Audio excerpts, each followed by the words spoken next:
ಹೇ ಉದಯ್, ಈ ಪಾಠದಲ್ಲಿ ನೀನು ಕಲಿಯುವುದನ್ನು ಆನಂದಿಸಿದೀಯಾ? ನಮಸ್ಕಾರ ಮಾಯಾ. ಈ ಪಾಠ ನಿಜವಾಗಿಯೂ ಆಸಕ್ತಿದಾಯಕವಾಗಿತ್ತು. ಸ್ಕ್ರ್ಯಾಚ್ ಪ್ರೋಗ್ರಾಮಿನಲ್ಲಿ ಪಾತ್ರಗಳು, ಬ್ಯಾಕ್ಡ್ರಾಪ್ಗಳು, ಧ್ವನಿಗಳು ಮತ್ತು ವೇಷಭೂಷಣಗಳನ್ನು ಸೇರಿಸುವ ವಿಧಾನವನ್ನು ನಾನು ಅನ್ವೇಷಿಸುತ್ತಿದ್ದೇನೆ. ಅದು ಸರಿ. ಪಾತ್ರಗಳನ್ನು ಸ್ಪ್ರೈಟ್ ಎಂದು ಕರೆಯುತ್ತೇವೆ ಮತ್ತು ಸ್ಪ್ರೈಟ್ ಎಂದರೆ ಏನು ಎಂದು ನೀನು ಅರ್ಥ ಮಾಡಿಕೊಂಡಿದ್ದೀಯಾ? ಸಂಪೂರ್ಣವಾಗಿ. ಸ್ಪ್ರೈಟ್ಗಳು ನಾನು ಪರದೆಯ ಮೇಲೆ ನೋಡಬಹುದಾದ ಪಾತ್ರಗಳು ಮತ್ತು ವಸ್ತುಗಳಂತೆ. ಅವರು ತಮ್ಮ ನೋಟಗಳನ್ನು ಬದಲಾಯಿಸಬಹುದು ಮತ್ತು ಆಜ್ಞೆಗಳ ಆಧಾರದ ಮೇಲೆ ಕೆಲಸವನ್ನು ಮಾಡಬಹುದು. ನಿನಗೆ ಅರ್ಥವಾಯಿತು ಮತ್ತು ಯೋಜನೆಗೆ ಸ್ಪ್ರೈಟ್ಗಳನ್ನು ಹೇಗೆ ಸೇರಿಸುವುದು ಎಂದು ನೀನು ಕಂಡುಕೊಂಡಿದ್ದೀಯಾ?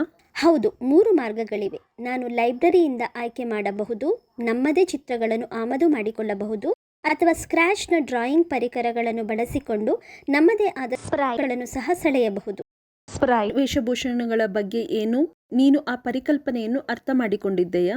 ಖಂಡಿತವಾಗಿ. ಸ್ಪ್ರೈಟ್ ವೇಷಭೂಷಣಗಳ ಸ್ಪ್ರೈಟ್ಗಳಿಗೆ ಬಟ್ಟೆಗಳಿದ್ದಂತೆ. ವಿಭಿನ್ನ ವೇಷಭೂಷಣಗಳನ್ನು ನೀಡುವ ಮೂಲಕ ಅವರು ಹೇಗೆ ಕಾಣುತ್ತಾರೆ ಮತ್ತು ಏನು ಮಾಡುತ್ತಾರೆ ಎಂಬುದನ್ನು ನಾನು ಬದಲಾಯಿಸಬಹುದು. ಅತ್ಯುತ್ತಮ. ಬ್ಯಾಕ್ಡ್ರಾಪ್ ಕೂಡ ಮುಖ್ಯ. ಅವುಗಳನ್ನು ಹೇಗೆ ಬಳಸುವುದು ಎಂದು ನೀನು ಕಲಿತಿದ್ದೀಯಾ?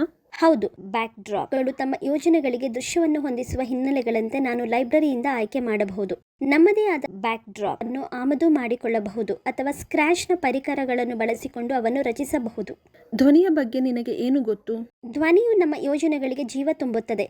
ಸ್ಕ್ರ್ಯಾಚ್ ತನ್ನದೇ ಆದ ಶಬ್ದಗಳನ್ನು ಹೊಂದಿದೆ ಮತ್ತು ವಿಷಯಗಳನ್ನು ಹೆಚ್ಚು ರೋಮಾಂಚನಗೊಳಿಸಲು ನಾನು ಆ ಧ್ವನಿಯನ್ನು ಸಹ ರೆಕಾರ್ಡ್ ಮಾಡಬಹುದು. ನೀನು ವಿಷಯಗಳನ್ನು ಚೆನ್ನಾಗಿ ಕಲಿತಿದ್ದೀಯಾ. ಈ ವೇಗದಲ್ಲಿ ನೀನು ಮೆರಾಕಿ ಸ್ಕ್ರ್ಯಾಚ್ ಪ್ಲಾಟ್ಫಾರ್ಮ್ ಅನ್ನು ವೇಗವಾಗಿ ಕರಗತ ಮಾಡಿಕೊಳ್ಳುತ್ತೀಯಾ ಮತ್ತು ಸ್ವಲ್ಪ ಸಮಯದಲ್ಲೇ ಆಟಗಳನ್ನು ರಚಿಸಲು ಪ್ರಾರಂಭಿಸುತ್ತೀಯಾ. ಹೌದು, ನೀನು ನೋಡುತ್ತಲೇ ಇರು.